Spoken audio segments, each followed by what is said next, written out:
Bismillah. Assalamualaikum warahmatullahi wabarakatuh.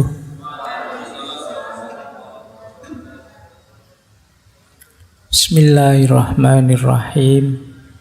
Alhamdulillahirabbil alamin. Wa bihi nasta'inu ala umurid dunya waddin.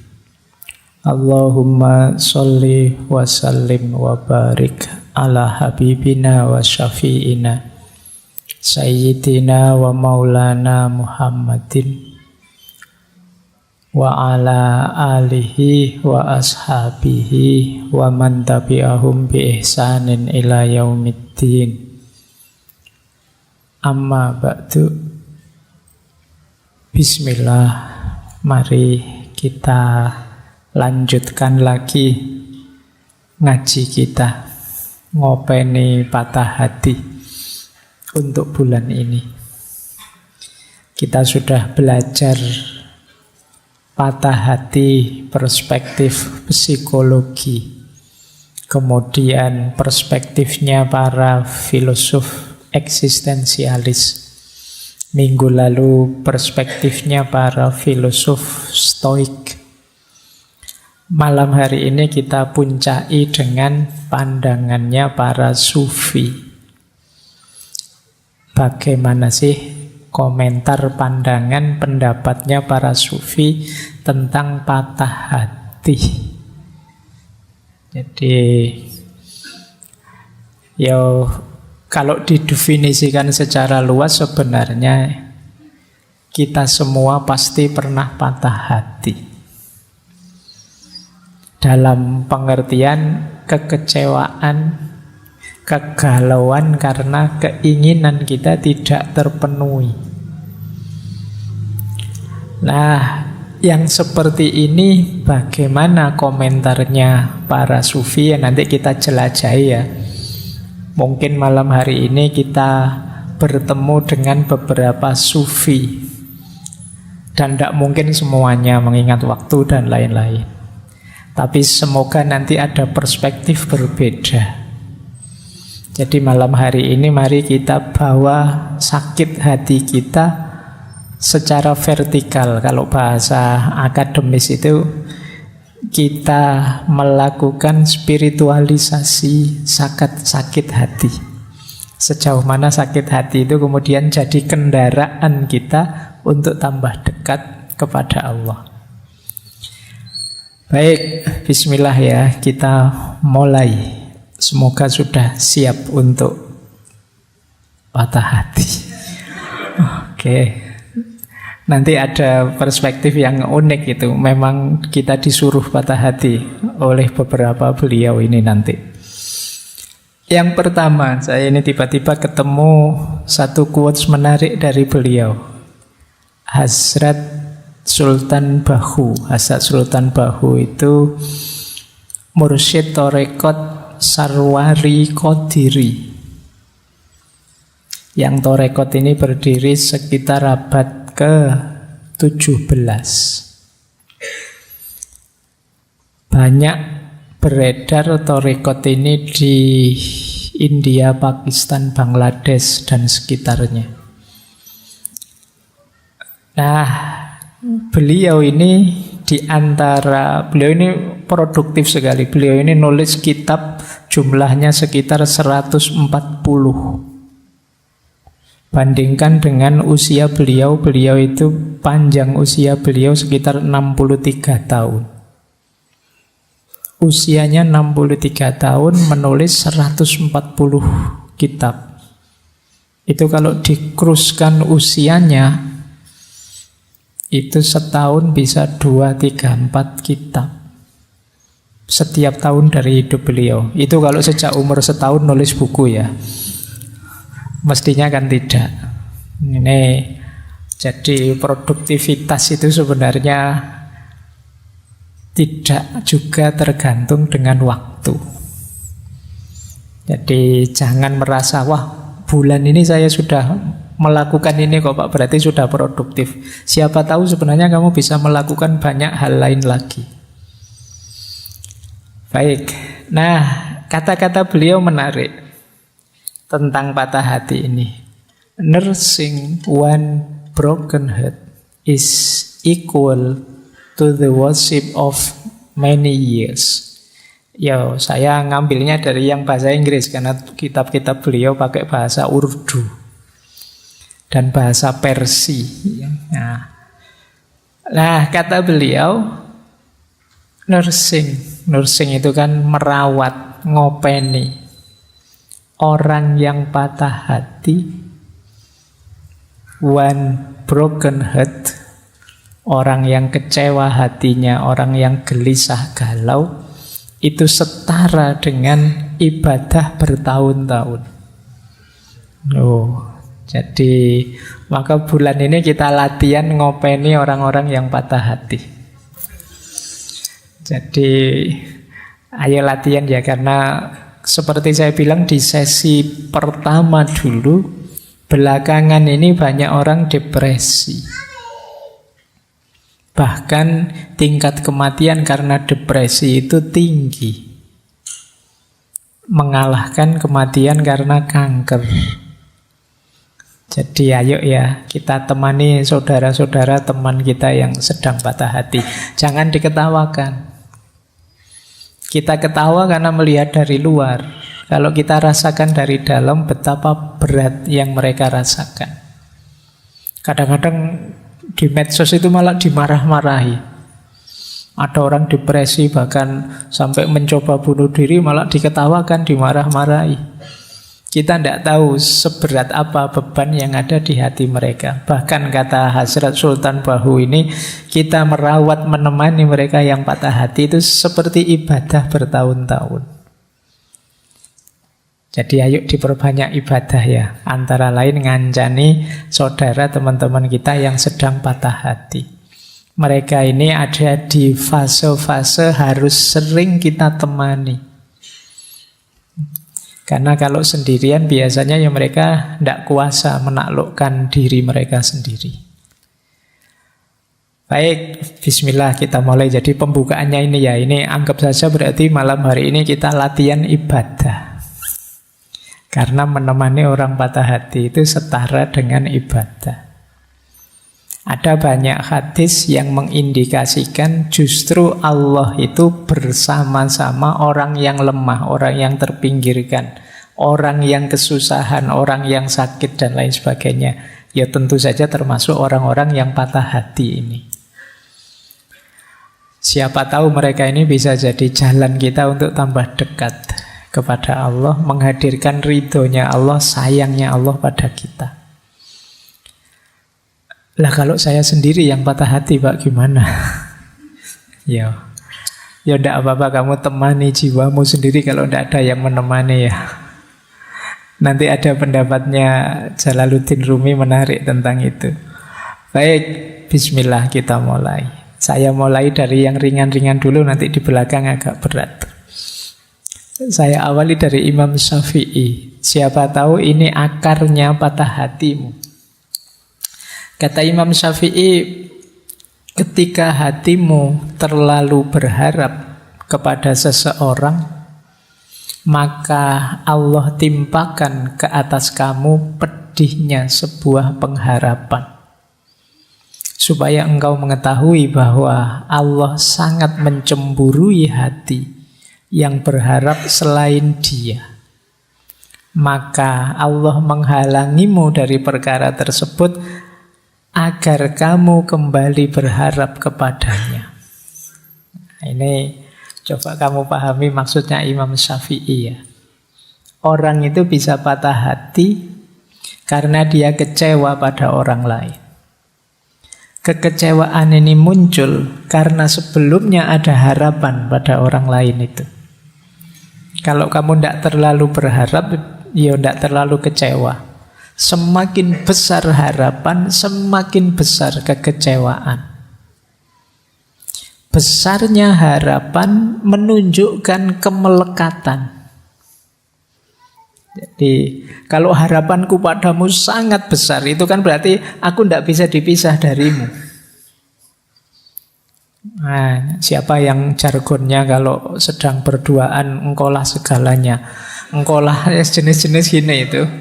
Harapanmu terlalu besar kepada manusia. Hati-hati. Allah itu di situ pakai diksi cemburu. Di beberapa pendapat orientalis yang agak benci dengan kita, kata-kata cemburu ini dikonotasikan negatif. Padahal cemburunya Allah itu menunjukkan Allah sangat cinta dengan kita. Persis seperti kita, kalau cinta dengan seseorang, terus orang lain kok melekat ke yang lain, itu kan kita cemburu. Bahagialah kalau kita dicemburui oleh Allah. Berarti itu bukti Allah mencintai kita. Buktinya Allah cemburu apa? Dipatahkan hati kita biar tidak terlalu melekat padanya. Nah, kenapa hati kita bisa patah? Ya karena kemarin terlalu melekat. Kamu terlalu berharap padanya, terlalu menginginkannya. Manusiawi wajar kita memerlukan, membutuhkan orang lain, termasuk membutuhkan pasangan untuk mewujudkan mimpi dan cita-cita kita, tapi jangan terlalu melekat. Kemelekatanmu yang berlebihan, ya setara di situ efek kekecewaan yang juga besar. Nah, ini membawa kemungkinan apa? Kita terus lupa misi utama kita di muka bumi ini. Kita lupa kewajiban utama dalam hidup kita. Akhirnya hanya asyik melayani orang yang sangat kita harapkan itu. Alhamdulillah, oleh Allah ditegur langsung dengan cara dibuat putus. Akhirnya kita bisa lebih free, bisa sadar bahwa ternyata Allah cemburu ini. Alhamdulillah Allah masih cinta. Nah, jadi berarti apa? Ya ini memang peringatan yang pertama dari Imam Syafi'i, mbok yo jangan terlalu melekat. Peringatan kedua, sadarlah Allah itu sangat mencintaimu. Peringatan ketiga, ketika engkau patah hati, segeralah kembali kepada Allah. Nah, ini dari quotes-nya Imam Syafi'i ini, paling tidak kita punya pijakan awal sekarang, ya jangan sedepresi itu. Kita masih punya Allah yang justru menunggu kita. Allah sangat mencintai kita, mencemburui kita. Kita saja mungkin yang terlalu jual mahal kepada Allah. Nah, ini perspektif pertama dari beliau Imam Syafi'i. Baik, saya lanjutkan ya. Kita mulai masuk ke tokoh-tokoh tasawuf sekarang. Ini Robi'ah. Di beberapa referensi ini salah satu munajatnya Robi'ah ketika dia masih jadi budak. Beliau ini sebenarnya lahir dari keluarga meskipun tidak kaya tapi terhormat, tapi mengalami banyak peristiwa tragis sehingga sampai beliau jadi budak. Dalam ceritanya ada momen ketika beliau pahit sekali, ketika beliau dikejar-kejar, ada seseorang yang ingin mencelakainya, kemudian sampai beliau terjatuh, terluka. Nah, ini salah satu kalimat yang beliau ucapkan saat terluka itu, yang di beberapa referensi bunyinya seperti ini. Ya Allah, aku adalah musafir, tanpa ayah dan ibu, seorang yatim piatu, dan seorang budak. Aku telah terjatuh dan terluka. Meskipun demikian, aku tidak bersedih hati oleh kejadian ini. Hanya aku ingin sekali ridhomu. Ini Robi'ah. Ada cerita yang lain. Satu ketika Robi'ah ini jatuh berdarah. Saat dia melihat tangannya berdarah, dia tersenyum. Terus bilang, Alhamdulillah. Nah, muridnya dan juga temannya heran. Jatuh kok alhamdulillah, itu kan harusnya innalillahi. Tapi tidak, kata Rabi'ah, alhamdulillah, ini dari kekasihku. Apapun yang diberikan oleh kekasihku, bagiku itu indah. Ya dia kan cintanya hanya pada Allah saja. Nah, kalimat munajatnya Rabi'ah ini mengajarkan pada kita, apapun yang aku alami, sengsara seperti apapun, aku tidak masalah. Aku tidak sedih kok ya Allah, aku tidak galau. Asal engkau ridho padaku, itu sudah segalanya bagiku, kata Rabi'ah. Jadi ungkapan seperti ini itu pasti muncul dari rasa cinta yang sangat dalam. Orang yang sudah cinta itu diberi apapun oleh yang dia cintai, termasuk hal-hal yang pahit sekalipun, dia tetap senang. Asal jangan dipisah dengan yang dia cintai. Maka cintanya Rabi'ah pada Allah, ya buahnya seperti ini. Dia rela sakit, dia rela berdarah-darah, nggak masalah. Ya Allah, aku hanya ingin ridhomu saja. Ini dulu mirip ceritanya Rasulullah. Kan ada kisahnya Rasulullah itu waktu beliau berdakwah di Thaif. Kemudian di situ beliau dilempari batu, ditaburi pasir, berdarah-darah, dikejar anak kecil-kecil. Sampai beliau istirahat di salah satu kebunnya orang Thaif. Yang di situ beliau bermunajat pada Allah, panjang sekali munajatnya, yang salah satu kalimat masyhur sekali di munajat itu, ya Allah, in lam takun wadiban alayya fala ubali. Jadi meskipun aku berdarah-darah seperti ini, meskipun begitu beratnya ujian ini, asal engkau tidak murka padaku ya Allah, aku tidak peduli. Batin yang bisa seperti ini itu syaratnya memang batin yang sudah mencintai Allah. Kalau kamu masih negosiasi dengan Allah, masih banyak pamrihnya, masih belum ikhlas, ya mungkin bisa mengucapkan seperti itu, tapi formalitas. Ngomongnya sambil meringis-meringis, nangis, itu tidak bisa senyum kayak Rabi'ah. Kamu sakit, berdarah-darah, sakit ini kok ya. Meskipun kamu bilang tidak apa-apa ya Allah, yang penting kamu ridho, tapi ya beda kalau tidak ada cinta di dalamnya, itu acting, formalitas. Kalau Rabi'ah ya keluarnya otomatis dari batin yang mencintai Allah. Loh, di versi perspektif yang ini berarti ada jalan agar patah hatimu tidak berat. Apa? Masih ada Allah. Tidak masalah kok kamu putus, tidak masalah kok kamu kecewa. Dalam keinginanmu yang manapun, asal Allah ridho. Nah, ini cara berpikirnya para sufi. Tidak masalah kamu nyalon gagal. Tidak masalah kamu ditinggal pasanganmu. Tidak masalah kamu dimaki-maki orang di medsos. Tidak masalah banyak sekali kepahitan hidupmu. Yang masalah satu-satunya adalah ridhonya Allah. Ini Allah ridho padaku apa tidak ya? Nilaiku jatuh tidak apa-apa. Ujianku kepepet-pepet terancam DO tidak masalah. Asal Allah ridho saja tidak apa-apa. Itu alasanmu ya nanti kalau ditanya orang tuamu. Kok tidak lulus-lulus le? Wah, saya tenang aja Pak, saya tidak lulus juga tidak apa-apa, nilai jelek juga tidak apa-apa Pak, yang penting Allah ridho. Nanti dijawab sama orang tua, mana bisa Allah ridho, kamu males. Baik, kita lanjutkan. Jadi ini cara pandangnya Rabi'ah. Ada yang menarik dari perspektifnya Rabi'ah tentang penderitaan. Seperti patah hati ini. Ini bentuknya cerita. Coba nanti kita cek ya, kita ada di mana. Jadi satu ketika jalan bareng beberapa sufi besar.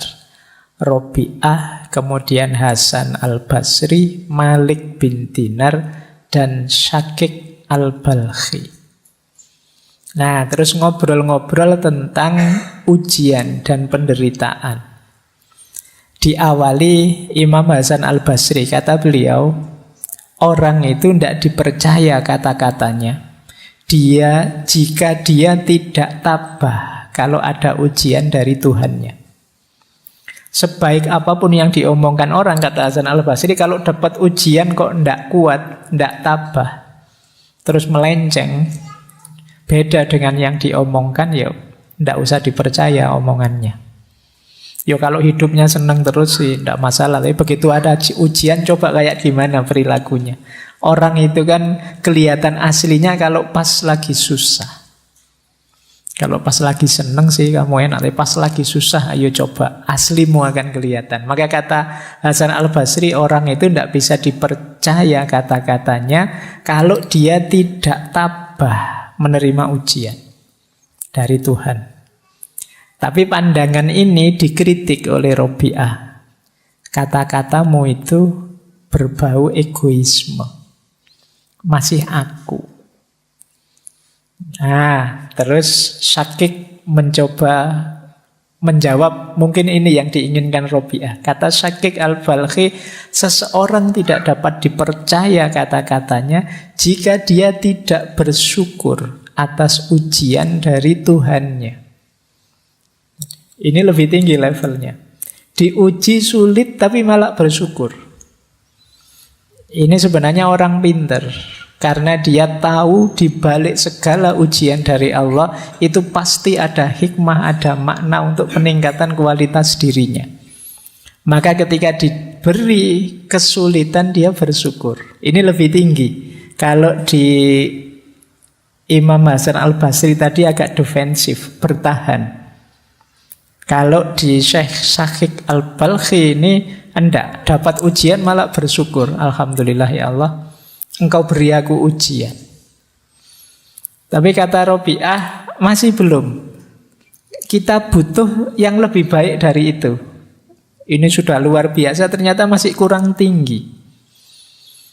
Nah, Syekh Malik bin Dinar masuk. Kata dia, seseorang itu tidak dapat dipercaya kata-katanya jika dia tidak gembira atas ujian dari Tuhannya. Ini lebih tinggi. Kalau ini ketika dapat ujian malah gembira, malah alhamdulillah. Seperti Robi'ah tadi, senang aku diuji oleh Allah, senang aku hatiku dipatahkan oleh Allah ini. Tapi ya untuk nyampe sini saja berat. Tapi ini level tinggi memang. Di atas tadi tidak sekedar syukur, dia juga gembira. Itu pun Robi'ah masih belum. Jadi ada yang lebih baik dari itu. Nah, balik mereka bertiga tanya, terus gimana yang baik itu? Kata Robi'ah, seseorang tidak dapat dipercaya kata-katanya jika dia tidak melupakan ujian saat merenungi Tuhannya. Ini cara berpikirnya dibalik oleh Robi'ah. Kita itu kan ketika dapat ujian baru ingat Tuhan. Tapi kalau di Robi'ah dibalik, ketika kita ingat dekat dengan Tuhan, kita siap menerima apapun termasuk ujian. Jadi orang di levelnya Robi'ah ini bahkan sebelum mendapat ujian, dia sudah ikhlas, sudah ridho. Ya Allah, Engkau beri apapun aku siap. Yang paling pahit pun aku siap. Asal Engkau tidak meninggalkanku. Ini yang saya bilang tadi, level cinta. Sulit orang seperti ini. Karena itu berarti dia tidak tidak minta yang sifatnya menyenangkan, menggembirakan. Yang dia minta hanya biar bisa dekat pada Allah. Kalau kita kan masih banyak permohonan macam-macam kepada Allah. Kalau Robi'ah tidak. Dia mintanya Allah saja. Nah, ini coba ya nanti kalian ada di mana? Kalau ada ujian kalian tabah, atau kalian bersyukur, atau kalian gembira, atau tidak kamu pikir sama sekali, siap menerima apapun asal dekat terus dengan Allah. Nah, Ini jawabannya tidak bisa hafalan ya. Karena kalau mahasiswa kalau ditanya begitu mesti hafalan. Hafalan itu dia jawab yang paling baik. Kamu tanya yang jujur, dirimu ada di mana? Nanti ayo, kalau memang masih di bawah ya kalau bisa naik kelas. Jadi semula sih saya menarget tabah Pak kalau dapat ujian. Ya siapa tahu bisa naik level, bisa bersyukur. Atau bisa gembira. Atau sudah saya tidak mikir itu, fokusku Allah saja. Diberi apapun yang pahit, yang manis, ayo. Jadi ketika ingat Allah, siap menghadapi ujian apapun. Nah, baik. Ini pelajaran dari Robi'ah. Tadi ada pelajaran dari Imam Syafi'i. Kita sekarang dapat pelajaran dari Robi'ah. Yang pertama, bagaimana kita hanya mencari ridhonya Allah. Yang kedua, bagaimana kita siap menerima apapun ketetapannya Allah, termasuk yang manis, termasuk yang pahit, asal Allah selalu dekat dengan kita. Ini bisa kalian jadikan rumus ya. Ada kesedihanmu apapun, semoga kamu tidak kemana-mana selain menuju pada Allah saja. Baik, ambil nafas sebentar, karena ini tambah lama tambah dalam, tambah berat. Jadi nanti mungkin kapan-kapan kalau setelah ngaji kamu review lagi untuk meningkatkan kualitas dirimu. Baik, sekarang saya masuk dari beliau, sufi dari India yang dakwahnya sampai Amerika, di sana mendirikan Torekot. Torekot Inayati dari beliau Hazrat Inayat Khan. Beliau ini menarik. Kalau Maulana Jalaluddin Rumi itu menggabungkan tari dengan kesufian. Kalau beliau ini menggabungkan musik dengan kesufian. Jadi beliau ini pemusik tapi juga sufi. Menulis banyak sekali tentang musik. Dulu pernah kita bahas. Saya lupa itu di tahun berapa. Mungkin 2021 atau berapa. Zaman pandemi. Saya masih ingat karena di era pandemi kan saya ngomong sendiri di kamar itu. Jadi, ya, antara lain ditemani oleh beliau Hazrat Inayat Khan ini. Baik, ada beberapa pandangan dari Hazrat Inayat Khan. Yang pertama, beliau mengingatkan kita, mirip seperti Imam Syafi'i tadi, cinta adalah berkah. Tetapi berubah menjadi kutukan dalam keterikatan. Jadi lagi-lagi penyakitnya adalah keterikatan. Lupa gimana Pak, saya mencintai tapi tidak terikat, itu bagaimana? Jadi kalian membutuhkan orang lain, ya. Kalian memerlukan orang lain untuk mendukung aneka kepentinganmu manusiawi. Tapi jangan terikat. Terikat itu berarti menjadikan dia segalanya. Kalau tidak dia, ya tidak. Kalau tidak ada dia, aku tidak mungkin bahagia. Kalau tidak ada dia, aku tidak mungkin jadi orang baik. Kalau tidak ada dia, aku tidak. Ini namanya terikat. Jadi tidak terikat itu alhamdulillah. Kamu mau bersama-sama denganku untuk bertauhid, menomorsatukan Allah. Tapi kamu tidak segalanya. Seandainya tiba-tiba ada peristiwa terus kita berpisah, yang penting aku tidak bisa dengan Allah saja. Nah, ini namanya keterikatan. Jadi keterikatan itu ketika yang selain Allah terlalu melekat di kita, sehingga menghalangi kedekatan kita kepada Allah. Jadi itu namanya kemelekatan. Makanya dalam Al-Quran itu ada beberapa ayat yang agak unik. Misalnya ayat yang menyebut amwalukum wa auladukum fitnah. Bahwa hartamu juga anak-anakmu itu oleh Al-Quran bisa jadi fitnah. Itu kan kita heran loh, kok anak-anak bisa jadi fitnah? Karena kita kadang terlalu melekat. sehingga menghalangi kita dari Allah. Jadi ini yang disebut kemelekatan. Makanya cinta itu barokah.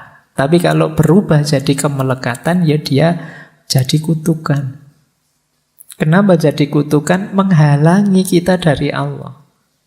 Maka cintamu pada yang selain Allah jadikan sebagai jalan untuk kamu lebih dekat kepada Allah.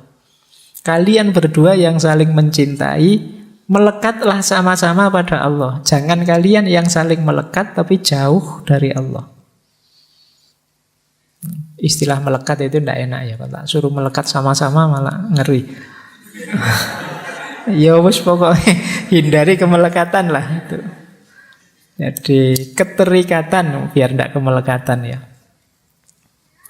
Jadi itu rumus. Ini mirip seperti yang disampaikan oleh Imam Syafi'i tadi.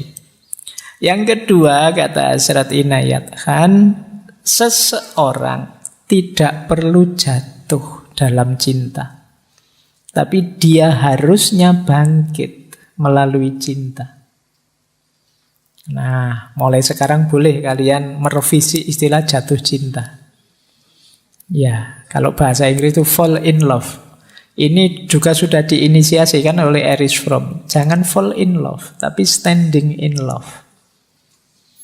Jangan jatuh dalam cinta, tapi tegaklah dalam cinta. Standing in love. Tegakkan cinta dalam dirimu. Bukan kok kamu jatuh karena cinta. Jadilah manusia sejati yang menghidupkan cinta. Bukan orang yang kalah dan jatuh karena cinta. Jadi jangan falling in love, tapi standing in love. Nah, tidak tahu bahasa Indonesianya standing in love itu apa ya? Ya pokoknya aku siap menegakkan cinta bersamamu. Nah, bukan aku jatuh cinta padamu. Jadi biar sama-sama tegak. Kalau istilahnya Hasrat Inayat Khan, seseorang harus bangkit, muncullah, eksislah melalui cinta. Jadi cinta jangan jadi kuburanmu. Ketika jatuh cinta kamu terus hilang, tidak otentik lagi. Tapi cinta jadi jalanmu untuk eksis, jalanmu untuk hidup, menyayangi dan mencintai. Jadi ini nasihatnya Hasrat Inayat Khan. Jadi kenapa kok orang bisa patah hati? Jangan-jangan kemarin memang mode cintanya mode jatuh cinta. Pasti saja kamu jatuh. Maka ayo standing in love, biar kamu tegak. Jadi bareng-bareng menegakkan diri, eksis. Baik, terus yang ketiga, ini lanjutannya sebenarnya. Dari cangkang patah hati muncul jiwa baru yang lahir. Seandainya dalam cinta kalian mengalami patah hati, tidak masalah. Jadi ada sunnatullah dalam hidup ini bahwa menyusuli kehancuran itu pertumbuhan. Jadi kalau sesuatu itu sudah busuk, hancur, dari situ akan lahir sesuatu yang baru. Maka dari cangkangnya patah hati, lahirlah jadi orang baru. Lahirlah jadi manusia yang baru. Kalau kalian sangat kecewa dengan apapun sebelumnya dalam hidupmu, tidak hanya patah hati ditinggal pacar, kecewa karena apapun, maka jangan ambruk, jangan jatuh, keluarlah tegak bahwa inilah aku yang baru sekarang. Misalnya kok sangat apes, terpaksa kamu kuliah kok di DO. Begitu kamu di DO, keluar dari kampusmu sambil bilang, inilah aku yang baru, yang lahir. Jadi keruntuhanmu adalah sumber kelahiranmu kembali. Jadi kamu tidak depresi. Ditinggal pasanganmu juga begitu. Begitu ditinggal, ya sudah, sekarang aku sendiri, berarti inilah aku yang sekarang baru, yang tidak kayak kemarin. Yang tiap hari stres karena ngeladeni kamu, sekarang aku bebas. Nah, jadi dari cangkang patah hati muncul jiwa baru yang lahir. Hidup itu kan selalu ada sulitnya, selalu ada jatuh bangunnya. Ketika kamu jatuh, jadikan itu titik tolak kelahiran yang baru. Ya kalau kamu sukses, jadikan titik tolak untuk semakin tinggi, semakin mengembangkan diri. Jadi sebenarnya tidak ada alasan untuk kamu jatuh terus-terusan, sedih terus-terusan, depresi terus-terusan. Lahirlah jadi orang yang baru. Banyak orang yang depresi karena jenuh. Beberapa bahkan sampai mengakhiri hidupnya sendiri dengan alasan yang tidak jelas. Karena dia jenuh, merasa hidup kok kayak gini lah, padahal itu enak. Ada artis yang kaya, yang ganteng, yang cantik, tapi mengakhiri hidupnya. Alasannya depresi, jenuh dengan hidupnya.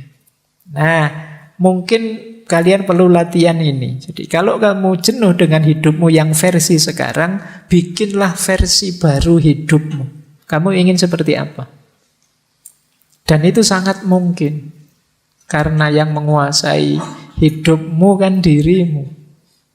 Manusia itu paket potensi, bukan paket jadi. Kamu ingin jadi apa saja bisa. Kamu ingin jadi orang seperti apapun, tinggal kamu latih, kamu bentuk dirimu. Kalau kamu jenuh dengan versi dirimu yang sekarang, bikin versi baru. Yang kamu inginkan yang bagaimana? Yo, tentu saja semoga versi barumu yang positif. Jangan kok, Pak saya jenuh jadi orang baik Pak. Misalnya, yo ojo ngono rek.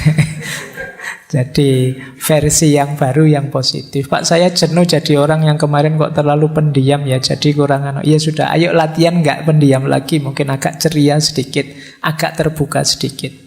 Pak saya ini jenuh Pak, melihat diri saya itu loh kok cerewet saya itu. Ayo coba yuk latihan ngerem sedikit biar tidak cerewet, bisa kok. Jadi engkau adalah seperti apa engkau bentuk hidupmu. Jadi jangan merasa dirimu itu harga mati. Pak saya itu memang orangnya pemarah kok Pak. Enggak kok, kamu bisa enggak pemarah. Tinggal kamu latihan saja. Bikin versi dirimu yang versi kalem. Nah, kalau selama ini pemarah, ya besok ke kampus bilang ke teman-teman, ini versi baru ini versi kalem ini. Nah, itu. Jadi biar temenmu bisa bantu, bisa dukung dikit-dikit lah, ini versi kalem ini. Nanti biar kamu kok tiba-tiba marah, temenmu ngingetin, katanya versi kalem. Oh iya, balik lagi. Nah, mungkin lama-lama jadi kalem beneran. Baik, jadi ini nasihat dari Hazrat Inayat Khan. Jadi dari cangkang patah hati, lahirkan jiwa yang baru. Nah, masih ada lagi kata beliau, kalau ini mungkin lebih mudah dipahami. Mirip dengan sebelumnya ya. Setiap pengalaman, baik atau buruk, merupakan langkah maju dalam perkembangan jiwa manusia. Kegagalan dalam hidup tidak masalah. Kemalangan terbesar adalah masih diam seperti semula. Jadi kata Hazrat Inayat Khan, hidup itu ada baik, ada buruk, ada naik, ada turun biasa. Yang penting apapun yang kalian alami, jadikan itu pijakan untuk dirimu jadi lebih baik. Gagal tidak masalah, justru dengan kegagalan itu kamu bisa mengevaluasi dirimu, kurangnya di mana, dan besok jadi lebih baik. Kemalanganmu terbesar adalah kamu mandek, tidak berkembang. Jadi kata Hazrat Inayat Khan, naik turun. Hidupmu kok sedang baik atau sedang buruk, tidak masalah. Setiap pengalaman adalah pelajaran.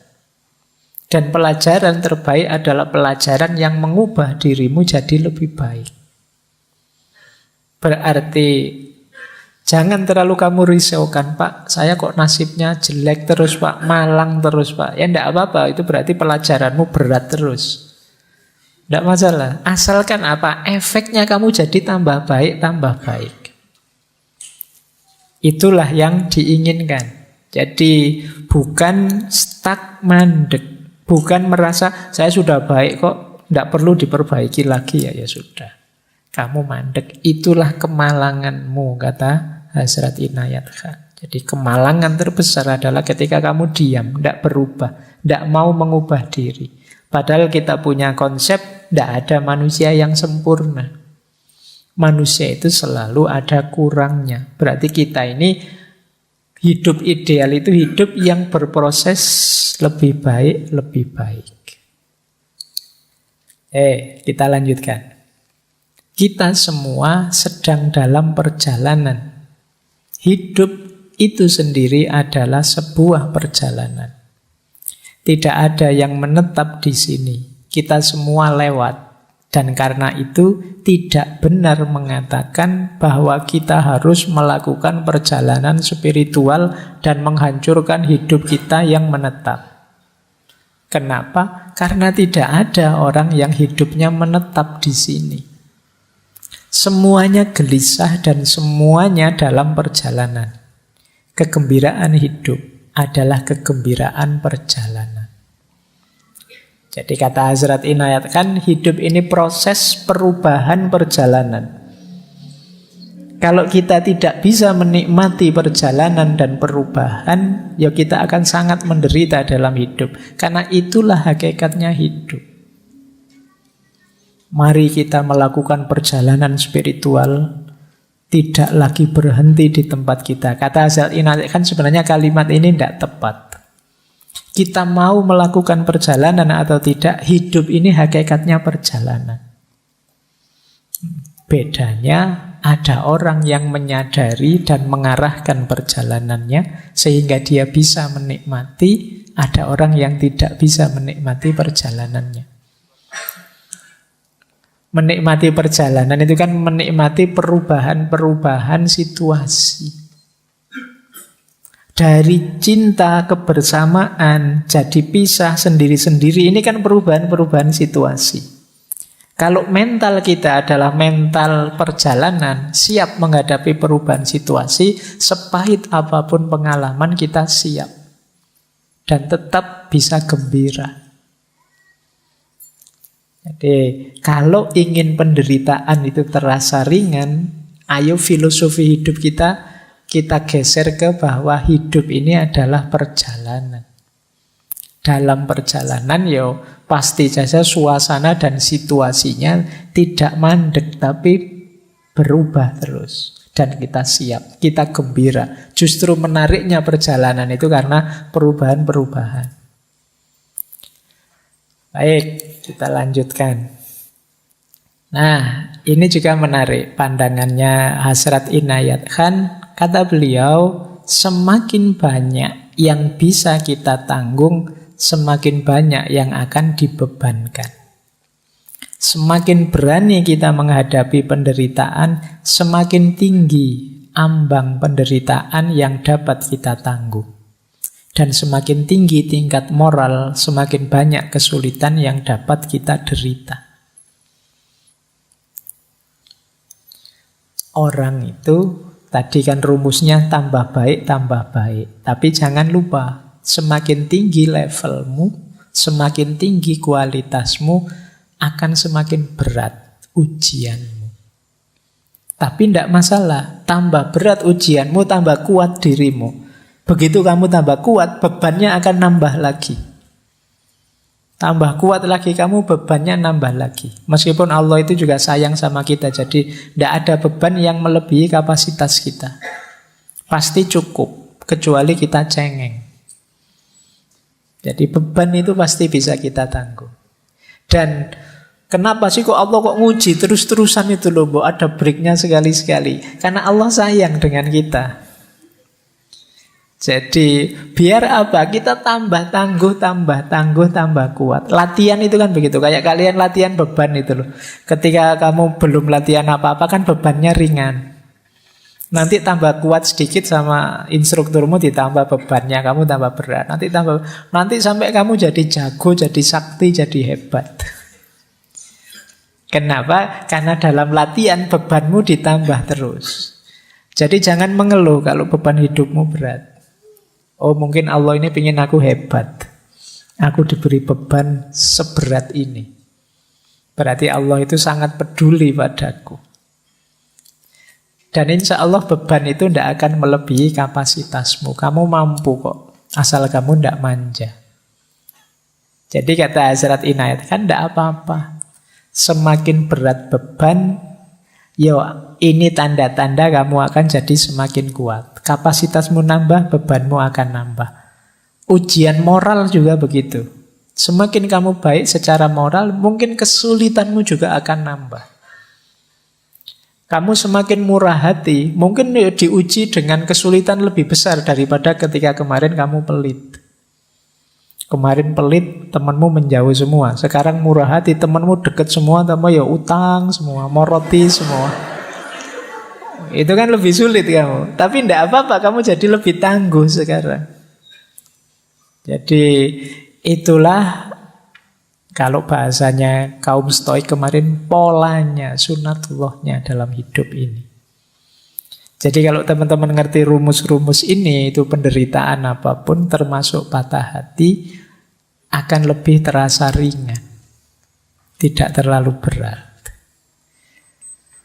Baik, jadi kita mulai terbuka, ada beberapa wawasan yang menarik yang ditawarkan oleh para sufi untuk menawarkan patah hati kita, kesedihan kita.